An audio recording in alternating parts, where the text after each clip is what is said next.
चाहिए।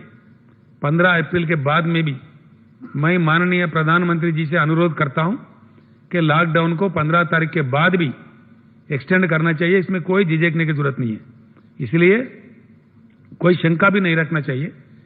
हमारा इकोनॉमिक्स खराब होता है तो रिकवर हो सकते हैं, कोई बड़ी बात नहीं।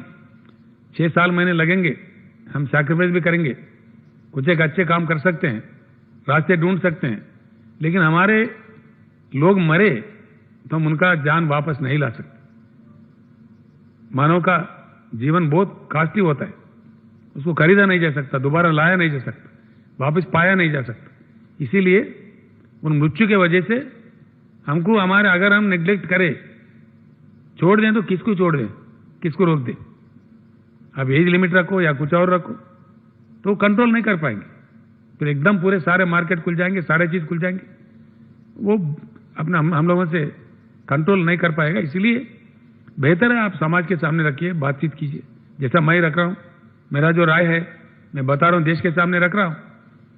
मैं नेशनल मीडिया मित्रों से भी रिक्वेस्ट करता हूं कि इसको टेलीकास्ट करें, पूरे देश में चला जाए। तेलंगाना मुख्यमंत्री का ये राय है, ये मशवरा है, ये आइडिया है, ये सुझाव है, तो मैं समझता हूं प्रधानमंत्री जी जरूर स्वीकार करेंगे।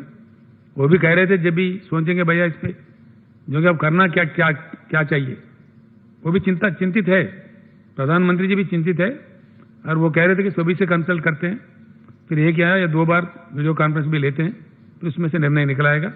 मैं समझता हूं कोई पॉजिटिव निर्णय निकल आएगा। बस इस बीच में एक ही चीज का हमें चिंता करना पड़ेगा, गरीबों का राशन, गरीबों के खर्चा।